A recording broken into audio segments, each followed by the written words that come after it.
함께 자리에서 일어나셔서 경배와 찬양으로 10월 넷째 주일 주일 예배를 하나님께 올려드리겠습니다.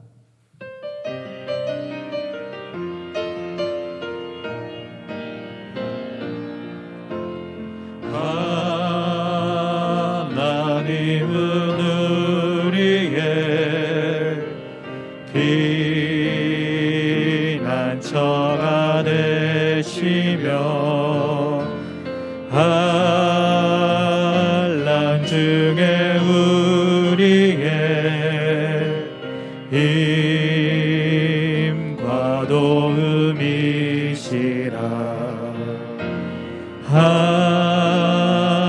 하나님은 우리의 피난처가 되시며 환난 중에 우리의 힘과 도움이시라.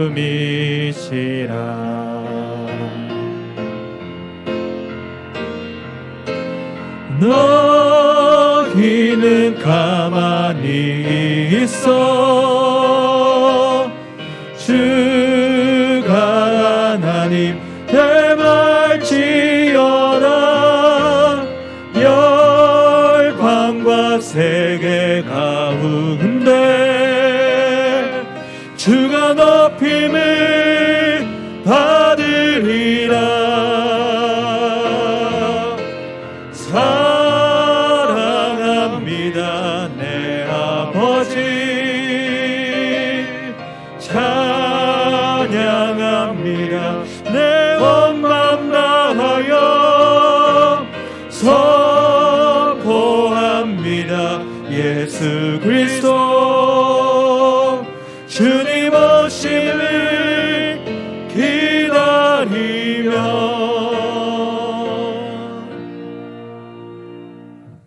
여호와의 이름을 찬양할지어다. 그의 이름이 홀로 높으시며 그의 영광이 땅과 하늘 위에 뛰어나심이로다. 그가 그의 백성의 뿔을 높이셨으니 그는 모든 성도 곧 그를 가까이 하는 백성 이스라엘 자손의 찬양받을 이시로다. 할렐루야. 아멘.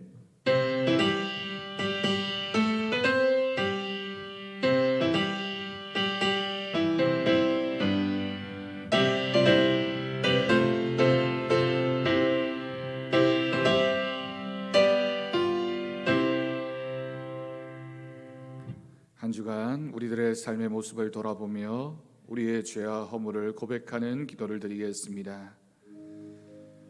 아버지,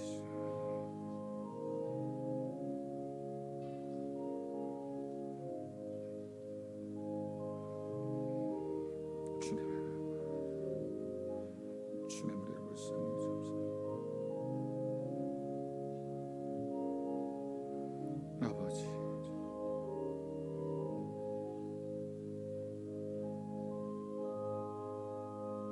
주님 불쌍히 여기시옵소서.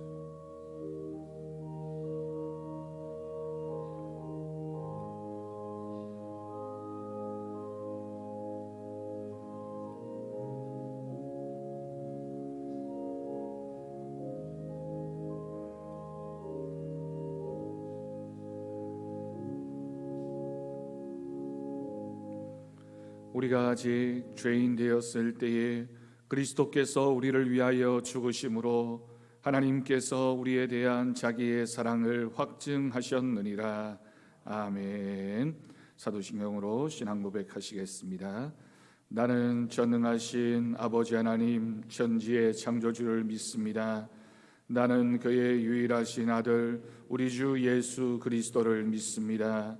그는 성령으로 잉태되어 동정녀 마리아에게서 나시고 본디오 빌라도에게 고난을 받아 십자가에 못 박혀 죽으시고 장사된 지 사흘 만에 죽은 자 가운데서 다시 살아나셨으며 하늘에 오르시어 전능하신 아버지 하나님 우편에 앉아 계시다가 거기로부터 살아있는 자와 죽은 자를 심판하러 오십니다.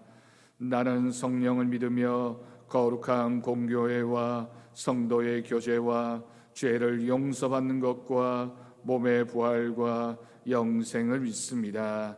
아멘. 자리에 앉으시기 바랍니다. 찬송가 20장 1절 함께 찬양하겠습니다.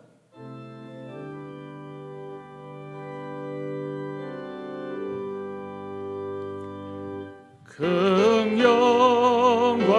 중에 계신 주 나 찬송합니다.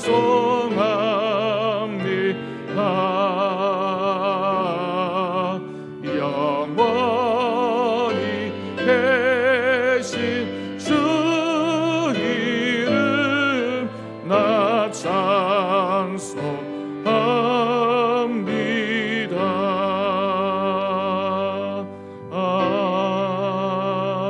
아멘. 성시교독 교독문 82번입니다.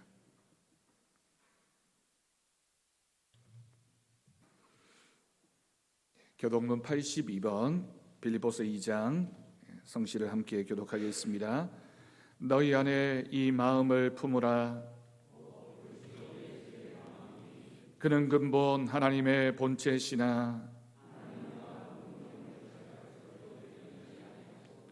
오히려 자기를 비워 종의 형체를 가지사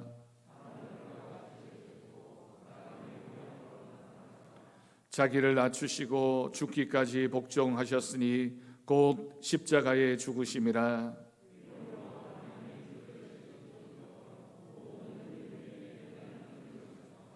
하늘에 있는 자들과 땅에 있는 자들과 땅 아래에 있는 자들로 모든 입으로 예수 그리스도를 주라 시인하여 하나님 아버지께 영광을 돌리게 하셨느니라. 아멘. 이 시간 어민석 장로님 기도하시겠습니다.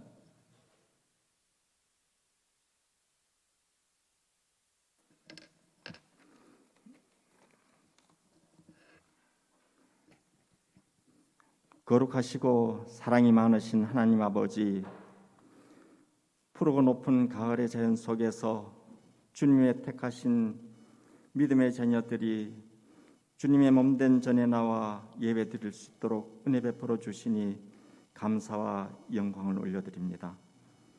심령이 가난한 자가 천국이 저의 것임이라 말씀하신 주님, 저희의 심령을 먼저 청결하게 변화시켜 주시고 하나님께 경배하며 머리 숙여 회개할 때 세상적인 죄와 허물을 용서하여 주옵소서. 주님이 주시는 참사랑과 평안을 얻기를 원합니다.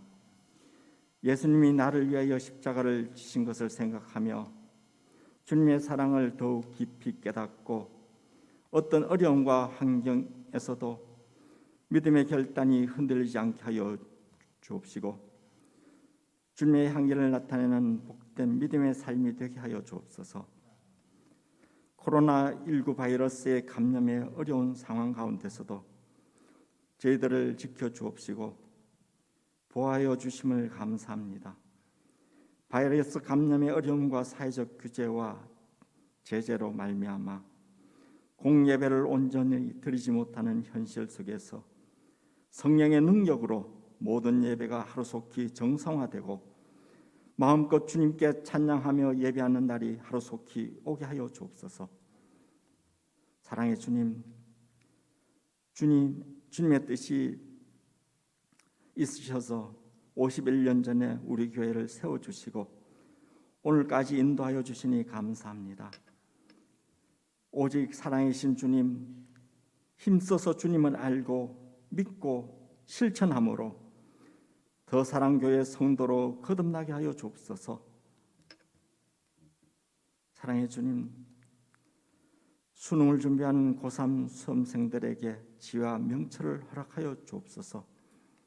남은 시간을 잘 준비하여 주님 안에서 좋은 결과 얻을 수 있도록 도와주옵소서. 하나님 아버지, 특별히 질병으로 고통당하는 주의 성도들에게 기적 같은 치료의 은혜를 베풀어 주옵시기를 간절히 바라옵고 원합니다.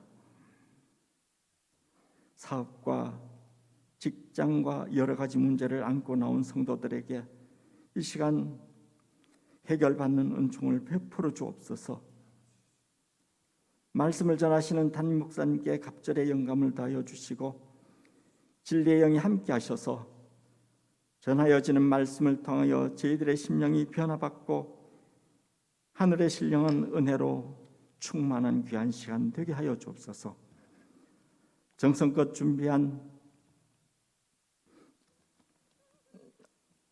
최나연 성도에게 찬양을 통하여 주님 영광 받아 주옵소서. 우리 구주 예수 그리스도 이름으로 기도드리옵나이다. 아멘.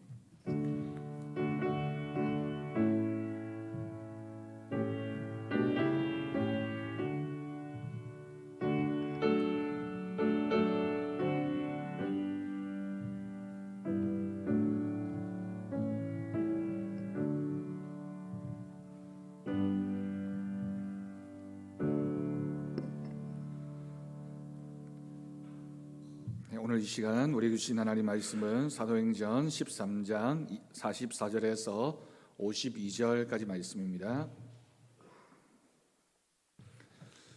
신약성경 211쪽이 되겠습니다.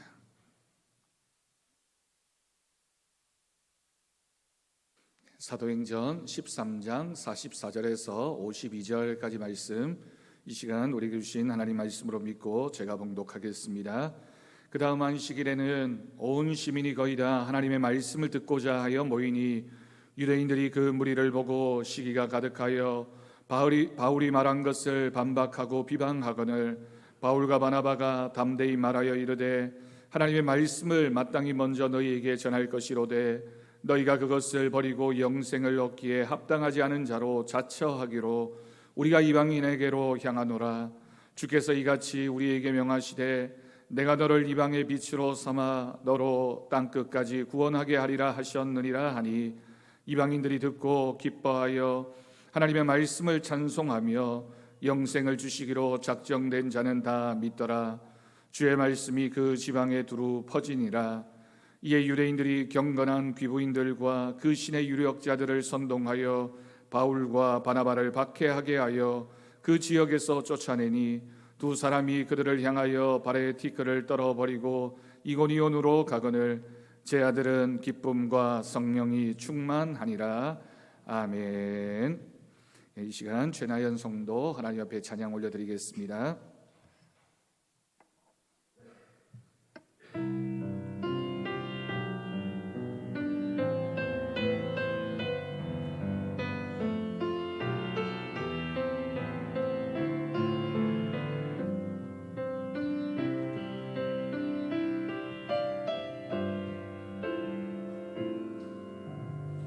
이 말씀 따라 산다고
아름다운 찬양 하나님께서 기뻐 받으실 줄로 믿습니다.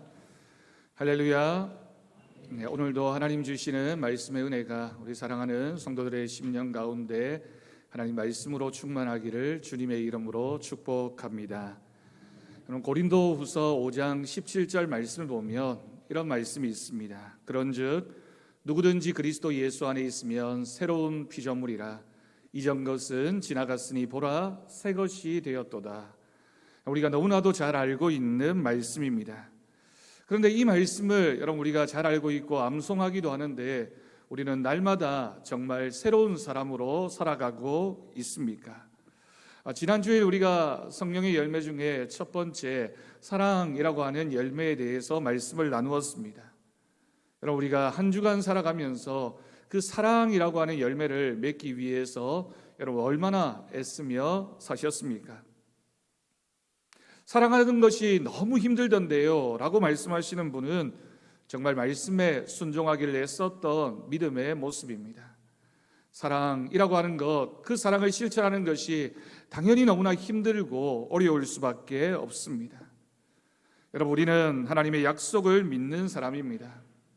우리는 불가능하지만 우리가 새로워진다라고 하는 것은 어쩌면 정말 불가능한 일처럼 보여지지만 그러나 주님 안에 있으면 우리는 새로워질 수 있다라는 믿음을 가지고 우리가 말씀을 들을 때 또 그 말씀을 결단하면서 한 주간을 정말 귀한 말씀으로 또 그 말씀의 실천으로 살아가는 우리 모두가 되어야 하겠습니다. 우리가 예수님을 믿는다라고 하는 것은 우리의 삶이 변화되어질 수 있다라고 하는 뜻입니다. 사랑이라고 하는 열매도 지금 당장 우리가 한 주간 생각했다고 해서 당장 맺을 수 있는 열매는 아니라 할지라도 끊임없이 우리가 말씀을 결단하면서 그 열매를 맺기 위하여 애쓸 때 하나님께서 반드시 그 열매를 우리에게 허락하여 주실 줄로 믿습니다. 여러분, 오늘 말씀은 성령의 열매 두 번째인 희락이라고 하는 열매입니다. 희락이라고 하는 이 말을 다른 말로 쉽게 표현한다면 기쁨이라고 하는 단어로 표현할 수 있을 것입니다. 여러분, 우리에게 하나님이 주시는 기쁨이 있습니까? 우리의 삶에 늘 기쁨이 넘쳐나고 있습니까? 기쁨과 우리는 어떤 관계를 맺고 있습니까? 이렇게 질문하면 종종 그런 이야기를 하십니다. 목사님, 무슨 소리입니까? 요즘 제가 정말 살맛이 없습니다. 정말 모든 것이 힘들고 어렵습니다. 입맛도 없고 아픈 데는 왜 그렇게 많은지 밤에 잠을 자지 못할 정도로 고통스럽고 힘듭니다. 죽을 맛입니다. 죽지 못해 살지 내가 왜 이렇게 어렵게 살아야 되나 그런 생각이 끊임없이 듭니다. 아무런 낙이 없습니다. 그런 분들의 이야기를 종종 들으면서 참 얼마나 힘드실까, 얼마나 아프실까, 얼마나 고단하실까라는 생각을 합니다. 여러분, 그럴 수 있습니다. 제가 예전에 사역했던 교회에서 종종 그런 이야기를 하시는 분들이 계셨습니다. 누가 한 사람 서로 대화하다가 아프다고 하면 그 사람이 이야기를 듣고 정말 얼마나 힘들어, 얼마나 아파, 정말 내가 그 마음 알지, 빨리 나았으면 좋겠어, 이렇게 위로하면 좋을 텐데 아프다고 하면 그 정도 가지고 뭐 그러냐, 내가 더 아프다고, 내가 얼마나 아픈지 아냐고, 여기도 아프고 저기도 아프고 여기도 정말 힘들고 저기도 힘들다고 불평하고 투덜거리는 이야기를 참 많이 들었습니다. 아프다고 얘기하는 것이 아니라 그 아픈 것을 자랑하는 것 같습니다. 그럴 때 제가 그런 이야기를 했습니다. 그런 말씀 하지 마십시오. 정말 그렇게 자꾸만 얘기하면 하나님께서 그 말대로 그것이 원하는 것인 줄 알고 하나님이 응답하시면 어떡합니까? 라고 권면을 했습니다. 여러분, 말씀을 볼까요? 데살로니가전서 5장 16절과 18절 말씀을 보면 이렇게 기록하고 있습니다. 항상 기뻐하라. 이것이 그리스도 예수 안에서 너희를 향하신 하나님의 뜻이니라. 아멘. 여러분, 항상 기뻐하라라고 말씀하면서 항상 기뻐하는 것이 무엇이라고요? 이것이 너희를 향하신 하나님의 뜻이다. 여러분, 하나님의 뜻이라고 하는 이 표현은 하나님의 명령이다, 하나님이 원하시는 것이다, 너희가 그렇게 해야 된다라고 하는 말씀입니다. 물론 여러분, 여기에서 기록되어진 이 기쁨이라고 하는 것은 세상적인 기쁨을 의미하는 것은 아닙니다. 여러분, 그런데 한번 생각해 보십시오. 우리가 세상을 살면서도 기뻐할 때가 있습니다. 세상적인 기쁨도 얼마나 큰 힘이 있는지 모릅니다. 회사에 나가서 열심히 일하고 와서 너무 몸도 마음도 고단합니다.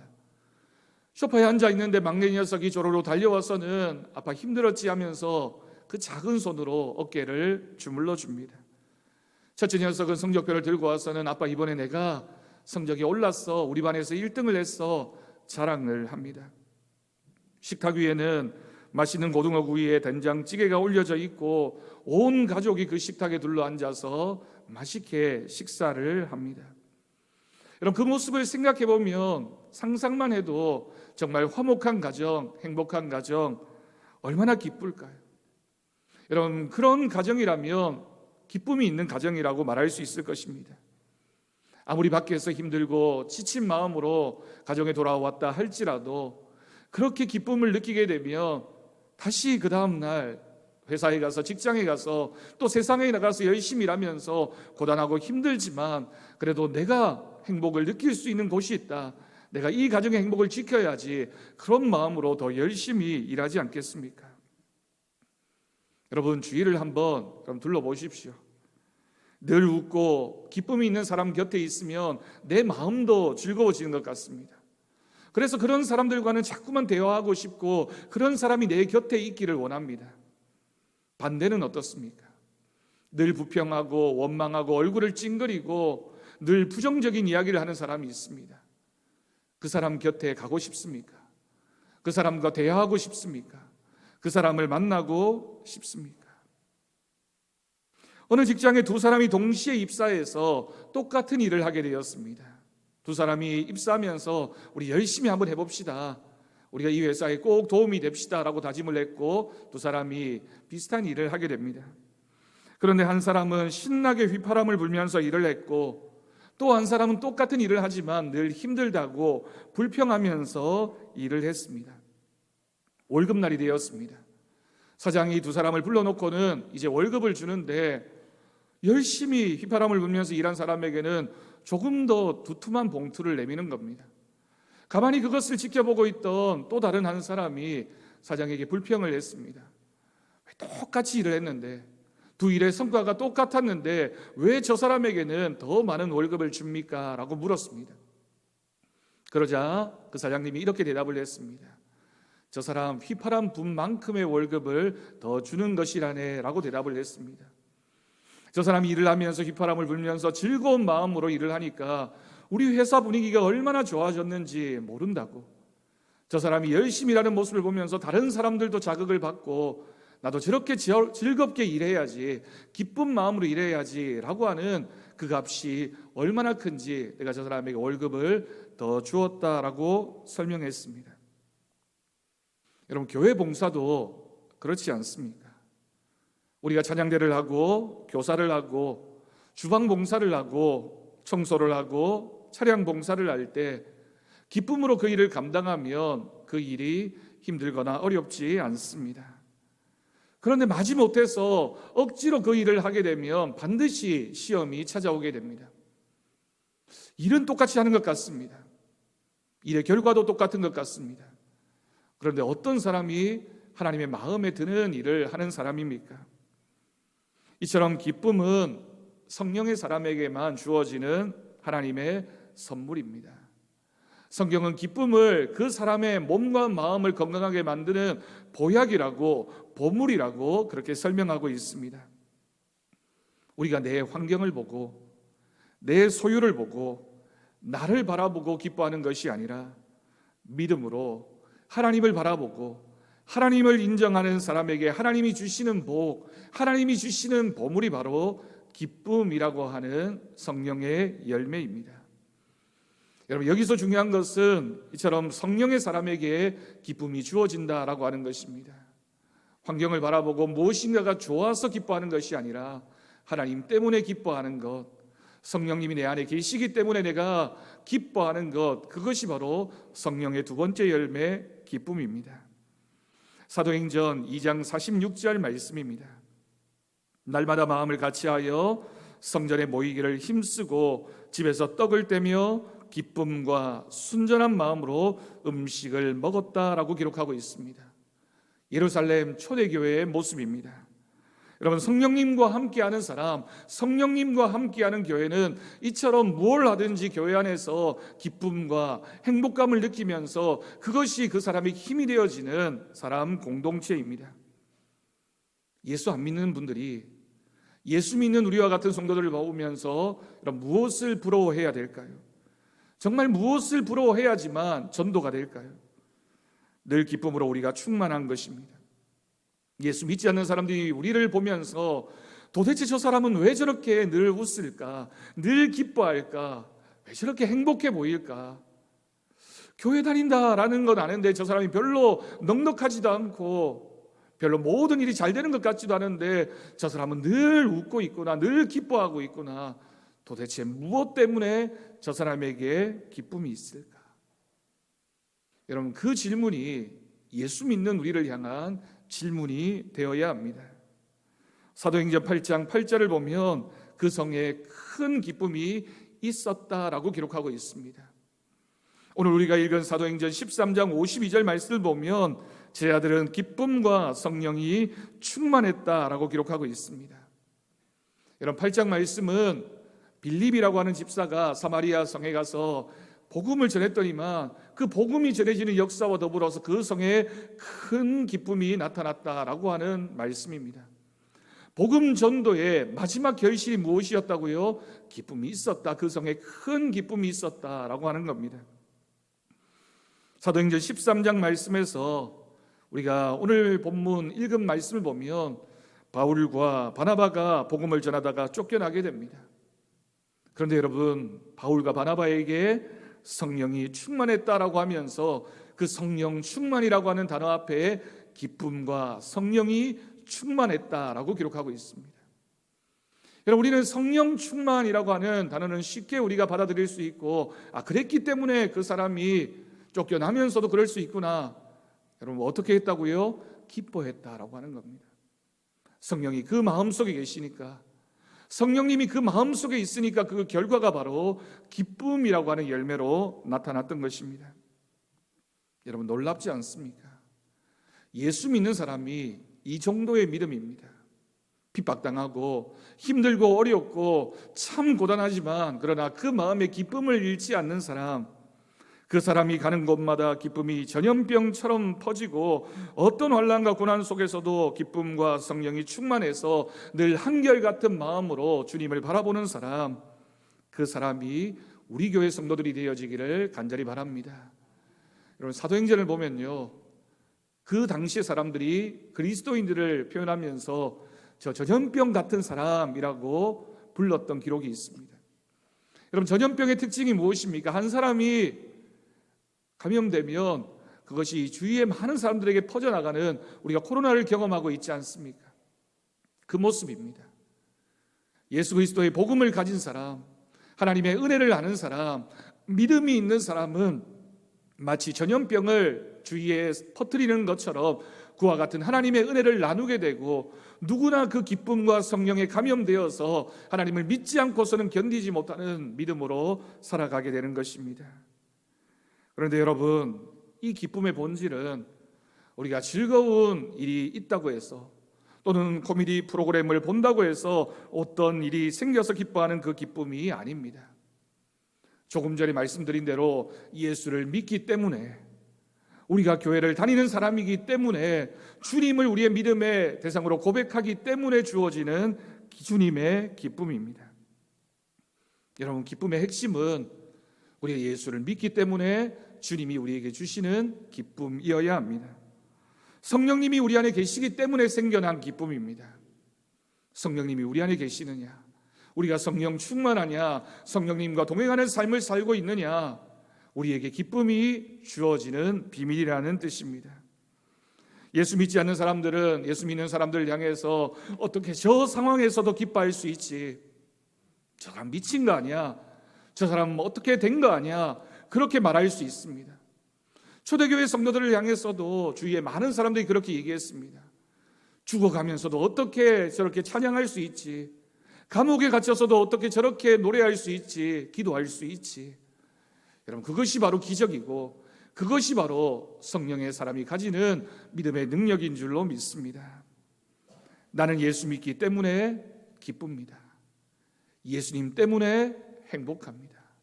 주님 때문에 나는 기뻐할 수 있고 주님 때문에 행복한 사람입니다 라고 하는 이 고백, 우리 사랑하는 더사랑교회 모든 성도들의 고백이 되어지기를 간절히 바랍니다. 근데 여러분, 세상 일에도 기쁜 일이 참 많이 있습니다. 자식이 손주를 낳아와서 그 예쁜 아기를 품에 안겨주었을 때 여러분 얼마나 기뻤습니까? 바라던 일이 이루어져서 합격하고 승진하고 또 성취하면 얼마나 기쁩니까? 좋은 집에 이사를 갔을 때 얼마나 기뻤습니까? 좋은 차를 샀을 때, 내가 원하는 것이 뭔가 이루어졌을 때 우리의 마음속에 얼마나 기쁨이 있었습니까? 네, 여러분, 이럴 때 느끼는 세상적인 기쁨에는 함정이 있습니다. 세상적인 기쁨은 일시적입니다. 시간이 조금 지나면 그 기쁨이 점점 무뎌지고 그 기쁨이 사라지게 됩니다. 세상적인 기쁨은 변화합니다. 우리가 가지고 있기 때문에 행복했다면 그것이 없어지고 나면 우리는 불행해질 수도 있습니다. 내가 그것을 바라보면서 기뻤다면 그것이 없어지면 그 기쁨도 사라지게 된다라고 하는 겁니다. 세상적인 기쁨은 상대적입니다. 내가 이것을 바라보면서 만족하면서 참 기뻤는데 나보다 더 많이 가진 사람, 더 많이 누리고 있는 사람, 더 행복해 보이는 사람을 만나면 내 기쁨이 줄어들고 사라지게 됩니다. 여러분, 우리가 원하는 기쁨, 우리는 어떤 기쁨을 바라보아야 하겠습니까? 우리가 하나님 안에서 누리기를 원하는 기쁨은 성령님의 사람이기 때문에 우리가 얻게 되는 기쁨은 영원한 기쁨, 변하지 않는 기쁨, 절대적인 기쁨이 우리에게 하나님이 주시는 기쁨입니다. 데살로니가전서 2장 2절 말씀입니다. 너희가 아는 바와 같이 우리가 먼저 빌립보에서 고난과 능욕을 당하였으나 우리 하나님을 힘입어 많은 싸움 중에 하나님의 복음을 너희에게 전하였노라. 여러분, 이 말씀의 배경이 되고 있는 도시가 바로 빌립보라고 하는 도시입니다. 여러분, 혹시 빌립보서를 읽어보셨습니까? 빌립보서는 사도 바울이 감옥에 갇혔을 때 쓴 옥중서신 중에 한 편지입니다. 그런데 빌립보서라고 하는 이 짧은 이 성경 말씀에 성경에 어느 것보다 더 많이 나오는 단어가 하나 있습니다. 그 단어가 바로 기쁨이라고 하는 단어입니다. 감옥 안에 있는 사도 바울이 감옥 밖에 있는 성도들을 향해서 너희는 기뻐하라 라고 하는 말을 표현하고 있습니다. 여러분, 원래 기쁨이라고 하는 단어는 형용사이기 때문에 명령형으로 표현할 수가 없습니다. 그런데 사도 바울이 감옥 밖에 어쩌면 자기보다 더 행복할 수도 있고 더 편안한 삶을 살고 있는 그들을 향해서 기뻐하라라고 말씀합니다. 정확하게 표현한다면 제발 좀 기뻐하십시오라고 표현할 수 있습니다. 여러분, 어떻게 이런 일이 가능할 수 있습니까? 감옥 안에 핍박당하고 어려움 당하고 절망적인 상황인데, 모든 것이 힘든 상황인데 감옥 안에 있는 사람이 감옥 밖에 있는 사람들을 향해서 기뻐하라고 어떻게 이야기할 수 있습니까? 사도행전을 보면 이 순간 바울과 실라가 복음을 전하다가 감옥에 갇혔습니다. 감옥에 갇혔을 뿐만이 아니라 모진매를 맞았습니다. 주님의 일을 했습니다. 복음을 전하는 일을 했습니다. 여러분, 우리가 그 정도 일을 했다면 하나님이 당연히 나에게 복을 주셔야지, 내가 이렇게 열심히 했는데 이 정도면 하나님이 나를 순탄케 하셔야지, 적어도 내가 이런 어려움은 당하지 말아야지, 그렇게 생각하지 않겠습니까? 저절로 원망하는 마음, 실망하는 마음이 생길 수밖에 없는 상황입니다.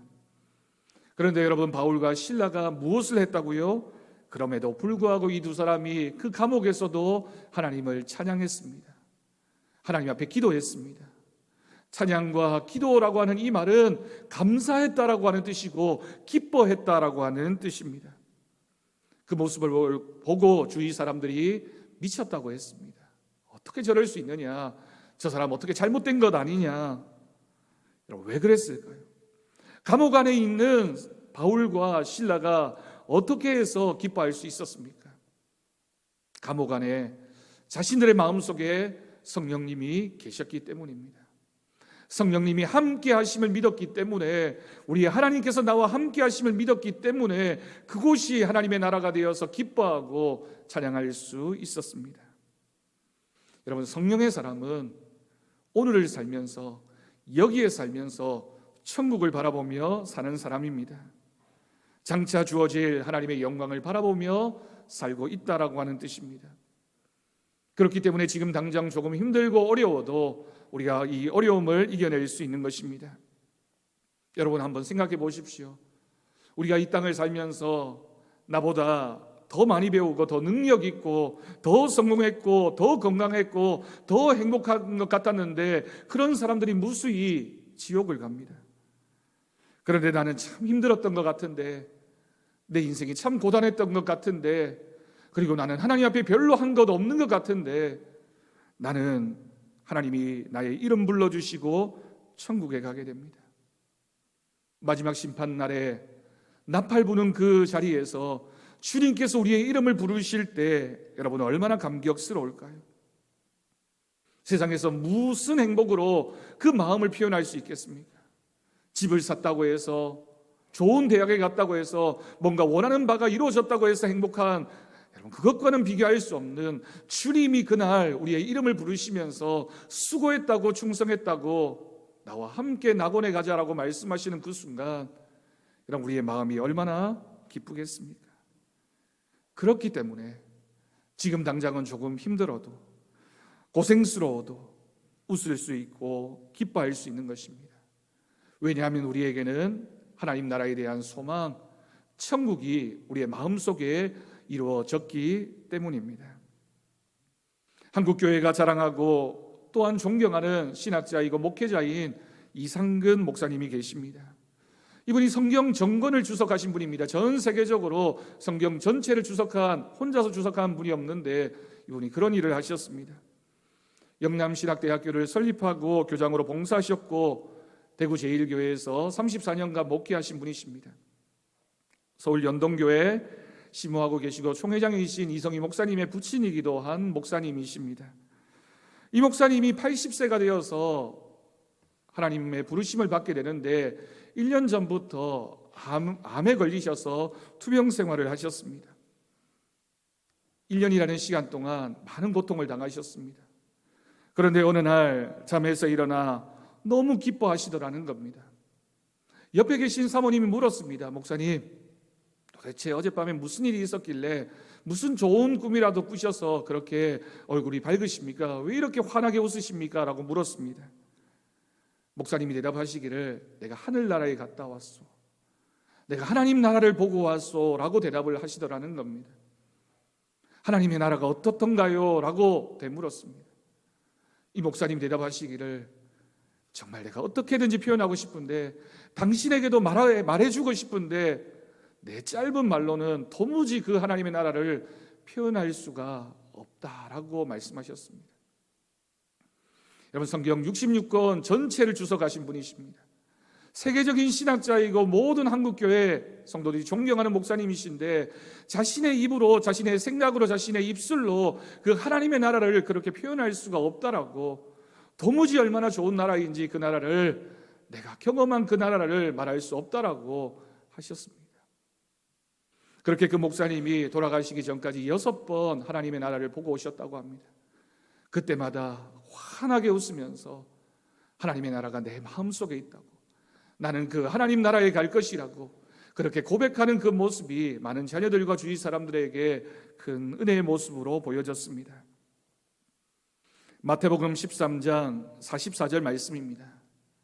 천국은 마치 밭에 감추인 보화와 같으니 사람이 이를 발견한 후에 숨겨두고 기뻐하며 돌아가서 자기의 소유를 다 팔아 그 밭을 사느니라. 아멘. 천국이 얼마나 좋은 곳인지 그것을 발견한 다음에는 그 마음을 이기지 못해서 자신의 소유를 전부 다 팔아서 그것을 사고는 너무너무 기뻐하는 그 모습이 천국의 모습입니다. 지난주 중에 우리 박명선 집사님 신방을 다녀왔습니다. 제가 신방을 가기 전 며칠 전부터 기도했습니다. 하나님, 제가 집사님 만나게 되면 무슨 말씀을 전해야 될까요? 어떤 기도를 해야 될까요? 사실 여러분, 목회자가 중환병에 걸린 분들 신방하고 나면 마음이 너무 아프고 저도 참 힘들구나라는 생각들을 하게 됩니다. 그런데 다 저의 괜한 걱정이었습니다. 집사님이 얼마나 힘들고 고통스러운 시간을 보내고 계실 텐데 저를 보시자마자 목사님 너무 반갑다고 환하게 웃으면서 저에게 감사하다고, 예배 잘 드리고 있다고, 기도 열심히 하고 있다고 환하게 웃으시던 그 모습이 정말 제 마음에 위로하러 다가왔습니다. 그러면서 저에게 말씀하시기를 목사님 얼마나 수고하고 있냐고, 얼마나 힘드시냐고 저를 도리어 위로하셨습니다. 저는 제가 위로를 해드려야 되겠다라고 생각하고 갔는데 집사님이 저에게 얼마나 큰 위로를 전해주셨는지 모릅니다. 집사님의 얼굴을 보고 대화하고 기도하면서 하나님 나라에 소망이 있는 사람, 천국을 마음에 품고 살아가는 사람은 상황이 중요한 것이 아니라, 환경이 중요한 것이 아니라 그 믿음 때문에, 그 소망 때문에 하나님의 나라가 이루어지는구나, 저절로 고백을 했습니다. 하나님 나라에 대한 소망, 하늘 소망이라는 것이 얼마나 위대한지 모릅니다. 내가 많이 누리고 많이 소유하고 건강하고 부자여서 행복한 것이 아니라, 그렇지 않다 할지라도 그 마음에 하나님이 계시면 하나님의 나라가 그 마음 속에 완성되어지고 하나님의 나라가 선포되는 것입니다. 여러분, 우리의 인생이 어떤 인생이라 할지라도 슬픔과 고통과 아픔을, 걱정과 고민을 가지고 살아갈 수밖에 없습니다. 주님 부르시는 그날까지 우리는 늘 파도를 넘게 될 것입니다. 인생의 광야를 헤매는 상황도 있게 될 것입니다. 우리는 다 비슷한 고민과 아픔을 가지고 살아갑니다. 중요한 건 우리에게 하나님 나라에 대한 소망이 있느냐, 우리 안에 성령님이 계시느냐, 우리가 기쁨으로 살아가고 있느냐입니다. 내 영혼이 은총 입어 중한 죄짐 벗고 보니 슬픔 많은 이 세상도 천국으로 화하도다. 주의 얼굴 뵙기 전에 멀리 뵈던 하늘나라 내 마음속에 이루어지니 날로 날로 가깝도다. 높은 산이 거친 들이 초막이나 궁궐이나 내 주 예수 모신 곳이 그 어디나 하늘나라. 할렐루야 찬양하세. 내 모든 죄 사함 받고 주 예수와 동행하니 그 어디나 하늘나라. 아멘. 여러분, 예수님이 그 마음속에 있는 사람, 그 사람에게 주어지는 천국이 바로 그런 곳입니다. 그 천국을 마음에 품고 살아가야 됩니다. 우리의 마음속에 천국이 있는 사람은 여러분, 지금은 힘들고 고통스럽지만 하나님 앞에 모든 것을 맡길 수 있습니다. 교회를 다니는 사람에게는 기쁨이 있어야 됩니다. 여러분, 우리가 세상을 바라보면서 기뻐할 수 없지만, 우리의 형편이 너무나도 고단하고 너무 마음이 힘들고 고통스럽지만, 그러나 여러분, 우리는 하나님께 맡긴 사람들입니다. 하나님이 주시는 소망 붙잡고 사는 사람들입니다. 주님 때문에 기뻐하고 주님 때문에 행복한 사람, 내가 이 땅에서는 다 이루지 못한다 할지라도 그러나 주님이 위로하시고 주님이 그 마음을 만져주실 줄로 믿습니다. 그래서 여러분, 우리는 오늘도 기뻐할 수 있습니다. 코로나 시대를 살아가면서 많은 분들이 우울감을 느낀다고 합니다. 코로나 시대에 뭐 기뻐할 일이 있냐고, 이렇게 힘들고 우울하고 모든 것이 막혀 있는데, 그런데 여러분, 우리는 주님을 마음속에 품고 살아가는 사람이기 때문에 말할 수 있습니다. 코로나를 경험하면서 우리가 평범하게 살아왔던 우리의 일상이 얼마나 소중했는지를 우리가 느낄 수 있었습니다. 함께 예배드리고 함께 식사하고 함께 친교하고 찬양대로 봉사하고 수련회 가고 친교 모임 가지고 얼마나 소중한 날들이었습니까?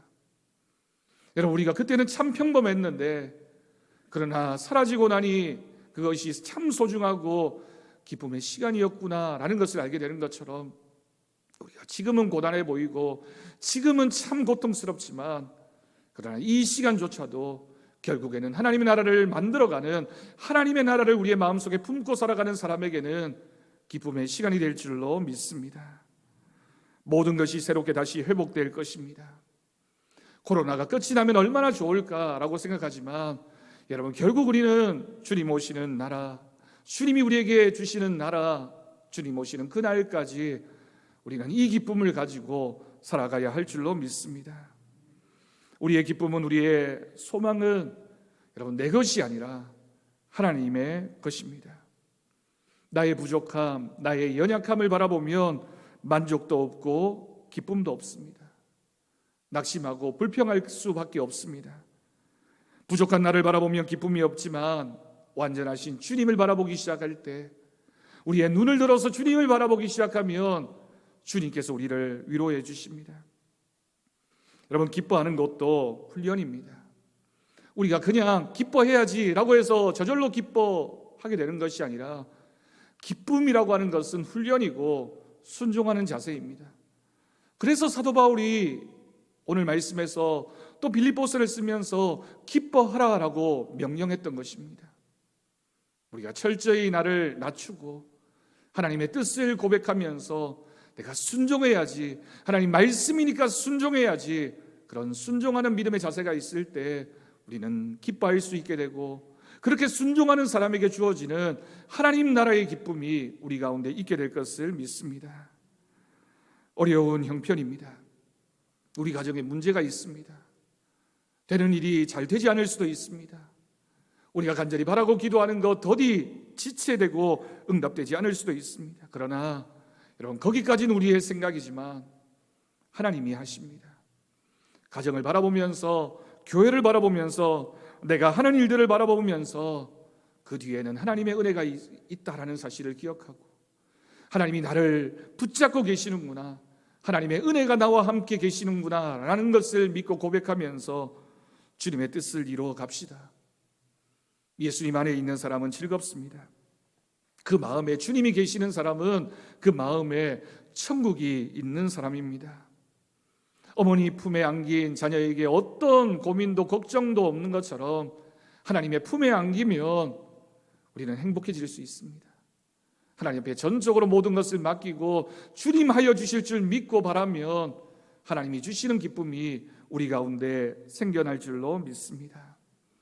여러분, 이번 한 주간 이 말씀을 기억하면서 조금 전에 우리가 생각했던 것처럼 기쁨은 훈련이고 기쁨은 순종입니다. 하나님 말씀하시니까, 하나님의 명령이니까 이번 한 주간 기쁨으로 살 수 있기를 바랍니다. 그럴 때 진정으로 하나님이 주시는 기쁨과 은혜가 우리의 심령 가운데 하나님의 복과 은혜로 주어지게 될 것을 간절히 축원합니다. 기도하겠습니다. 하나님 아버지, 감사합니다. 하나님, 이제 나는 죽고 예수로 살게 하여 주옵소서. 주님, 내 안에 주님 주시는 기쁨이 있기를 원합니다. 주님의 음성 듣기를 원합니다. 주님 말씀 때문에 기뻐하게 하시고, 주님 때문에 순종하게 하시며, 주님 때문에 다시 일어서게 하옵소서. 예수님의 기쁨이 내 마음에 부어지는 기적이 일어나게 하옵소서. 그 믿음을 허락하여 주옵시고, 그 순종을 허락하여 주옵시고, 그 기쁨을 우리의 삶에 허락하여 주옵소서. 감사드리옵고 예수님의 이름으로 기도드립니다. 아멘. 우리 찬송가 438장 부르면서 봉헌하겠습니다.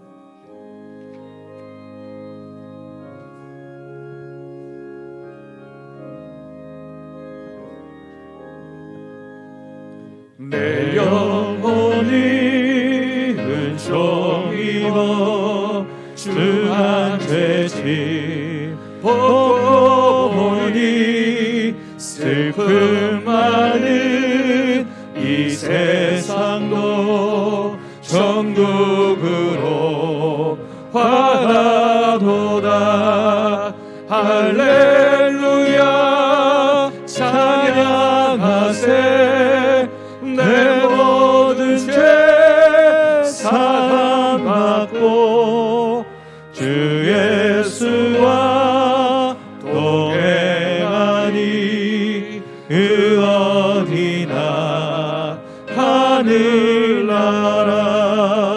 주의 얼굴 뵙기 전에 멀리 뵙 되던 하늘나라 내 마음속에 이루어지니 날로 날로 가깝도다.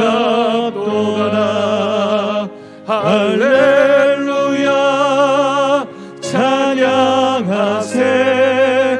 내 모든 죄 사함받고 주 예수와 동행하니 그 어린아 하늘나라. 높은 산이 거친 들이 조막이나 궁궐이나 내 주 예수 모신 곳이 그 어디나 하늘나라. 할렐루야 찬양하세.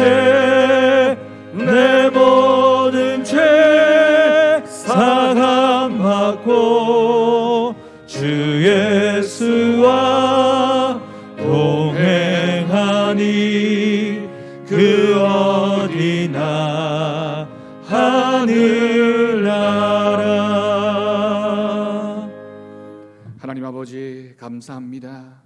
오늘도 우리를 예배 자리에 불러주시고 주님의 전에 나올 때 우리의 마음과 정성과 우리의 삶의 전부를 담아 감사 예물 드립니다. 11조헌금을 드리며 감사 예물과 주일헌금 여러 가지 목적의 헌금을 드린 귀한 손길들을 주님께서 기억하여 주옵소서.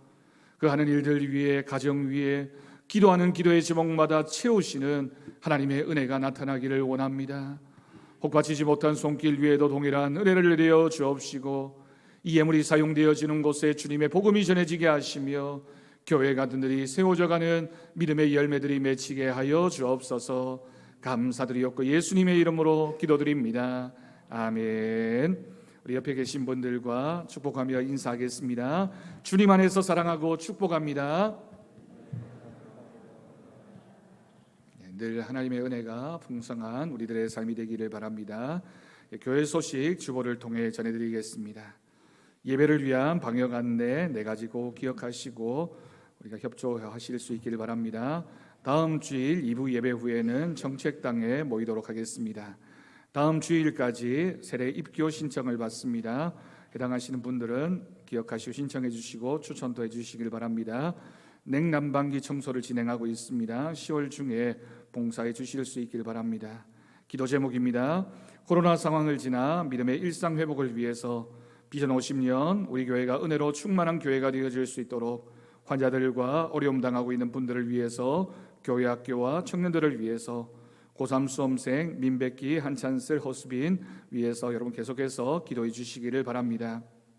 우리 루디아 전도회에서 젓갈을 판매한다고 합니다. 게시판에 신청하실 수 있습니다. 우리 김명박 목사님 우리 안수 감사해서 우리 떡을 우리 성도들에게 감사의 마음으로 전합니다. 나가실 때 받아가실 수 있기를 바라고 기도 부탁드립니다. 우리 황희영 집사님, 강영자 권사님 가정에서 강단헌화 하나님 앞에 드렸습니다. 감사합니다. 우리 다 함께 자리에서 일어나셔서 나는 믿네 찬양하신 후에 축도로 예배를 마치겠습니다.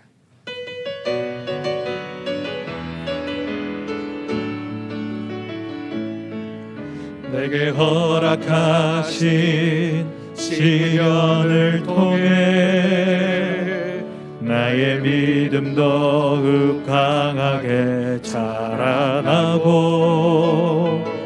험한 산과 골짜기 지나는 동안 주께 더 가까이 나를 이끄시네.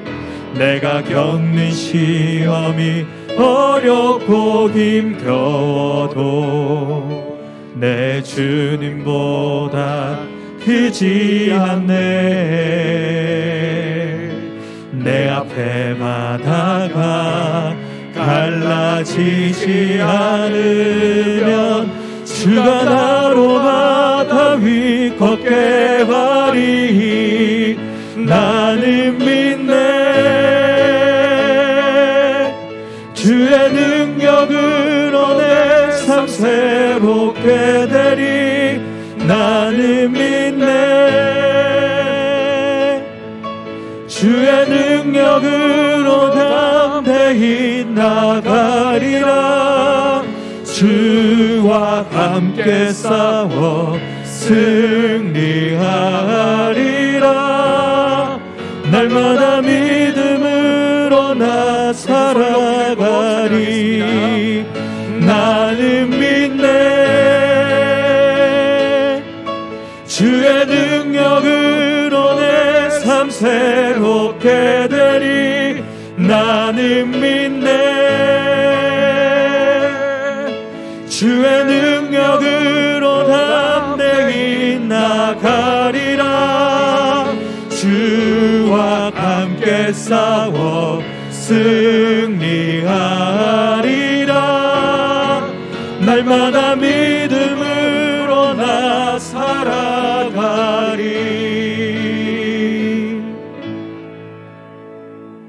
우리 주 예수 그리스도의 은혜와 하나님 아버지의 극진하신 사랑하심과 성령님의 돌보시고 교통하심이 오늘 말씀 기억하여 주의 말씀 순종하여 기쁨으로 살아가기로 결단하는 우리 사랑하는 성도들을 위해, 사랑하는 성도들의 가정 위에, 사랑하는 더사랑교회 위에, 이 나라 이 민족 열방 가운데 이제부터 영원까지 함께 하시기를 간절히 축원하옵나이다. 아멘.